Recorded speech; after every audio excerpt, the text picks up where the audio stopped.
Amigos televidentes, ¿cómo están ustedes? Nuevamente bienvenidos y bienvenidas a esta señal ciudadana que se origina en la Asamblea Legislativa en el Centro de Gobierno Capital de la República de El Salvador. Es un gusto y un placer poder saludarles. Esta tarde, este día, vamos a conversar con el diputado Roberto Lorenzana. Él es miembro de la Junta Directiva de la Asamblea Legislativa, desempeña el cargo de secretario. Es diputado electo por el partido FMLN y pertenece en su calidad a las comisiones de trabajo, tanto a la Comisión de Economía y Agricultura y a la Comisión Financiera. Así que darle la bienvenida a este espacio y para que podamos conversar en lo que resta de los minutos, diputado. Un agradecimiento por concederme este espacio. Este es un espacio construido en los últimos años. En la legislatura anterior se tomó la decisión de arrancar con la transmisión de las plenarias.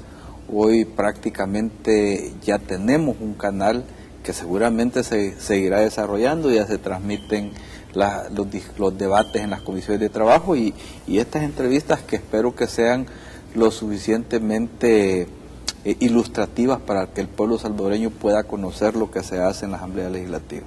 Hablemos un poco del trabajo que ha hecho esta Asamblea en menos de 90 días. Ha sido un trabajo intenso, el cual incluso está marcado por este cambio de gobierno, de cambio de partido en el gobierno, y ha sido un periodo, un lapso de tiempo de decisiones importantes para el país.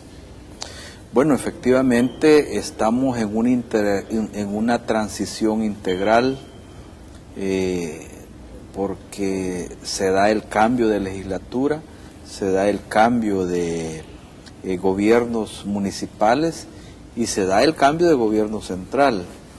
Y todos estos factores interactúan. En el mismo sentido también, asumiendo esta responsabilidad, hay decisiones de elección de segundo grado que implican otra parte de la transición. La semana pasada hemos hecho una elección de trascendental importancia, no solamente por sus resultados, sino porque institucionalmente es decisiva. Es la elección de la Corte Suprema de Justicia, de la tercera parte de la Corte que tiene que ser relevada cada 3 años. Están pendientes elecciones importantes, la elección del Fiscal General de la República, del Procurador General de la República, y también este fin de mes se vence el plazo para el Tribunal Supremo Electoral, que ya los partidos han empezado a presentar sus propuestas y posiblemente la próxima semana la Corte Suprema de Justicia envíe las ternas que le corresponden a la Corte Suprema para completar la composición del Tribunal Supremo Electoral. O sea, estamos en esta transición. Creo que el pueblo salvadoreño ha podido apreciar que ha habido una transición estable, una transición, por supuesto, de un ambiente complicado, geopolíticamente hablando. Hay una transición en el mundo con el agotamiento de un modelo económico-social que tuvo un desenlace en los Estados Unidos también de carácter político con el triunfo del presidente Obama, porque ese triunfo era la expresión de la voluntad de cambio del pueblo norteamericano, que quería cambio por la agonía que ha estado sufriendo por la crisis que abate, la gran crisis mundial que abate particularmente al pueblo norteamericano.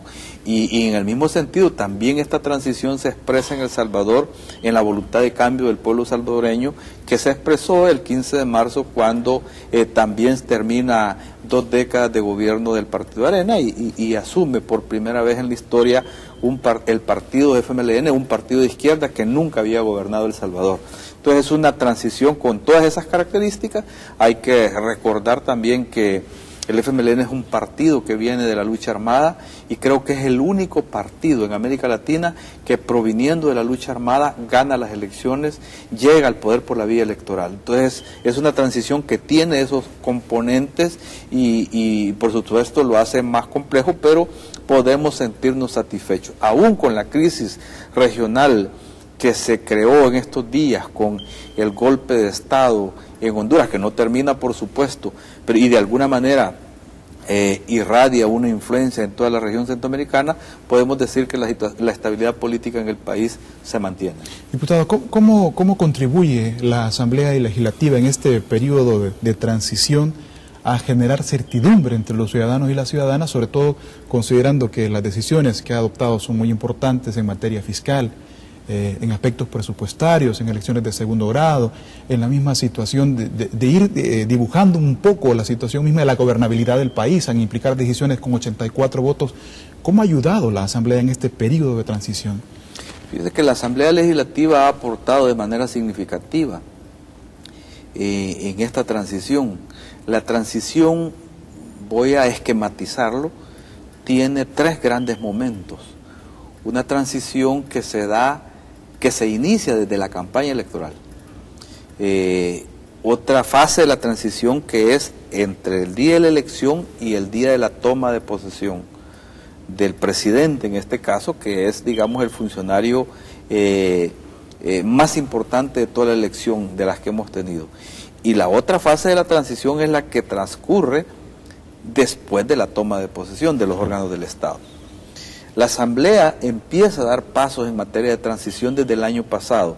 Recuerde de que la Asamblea Legislativa aprobó un crédito de alrededor de $900 millones con el BID y el Banco Mundial, diciendo, aquí está este financiamiento para que se resuelvan problemas fiscales, problemas de caja, problemas de pagos pendientes, porque se agotan en el 2011 los bonos vendidos, los eurobonos. Entonces, la Asamblea Legislativa empieza a preparar esta transición sin saber quién iba a ganar la elección. Claro. O sea, esas decisiones son ya de transición tomadas previamente a la elección. Y luego ya cuando se sabe quién ha ganado la elección presidencial, también la legislatura, ya una nueva legislatura, empieza a tomar otras decisiones para completar el financiamiento que necesita el nuevo gobierno. Los últimos días de la gestión del presidente Saca, el último día, recuerdo, todavía se estaban tomando decisiones para solventar cuentas que había dejado pendiente el gobierno anterior y para completar financiamiento deficitario que tenía pendiente para la ejecución presupuestaria de este año el presidente Funes. En ese sentido, la Asamblea ha hecho una contribución importante, siempre podríamos decir que no es suficiente, pero muy importante para la gobernabilidad del país. Ahora, ¿ha costado llegar a ese tipo de decisiones? Porque el ciudadano o la ciudadana casi siempre es testigo de los resultados, de la decisión final, pero para poder tomarla, ¿ha costado llegar y establecer esa decisión de apoyar unánimemente ese tipo de decisiones? Yo creo que ha sido determinante la voluntad política expresada por los dos partidos mayoritarios. O sea, sí, por supuesto no vamos a atenuar la importancia que tiene el papel que juegan los otros partidos políticos, pero son decisiones fundamentalmente de mayoría calificada y sin la voluntad de Arena y sin la voluntad del FMLN no se puede llegar a un entendimiento.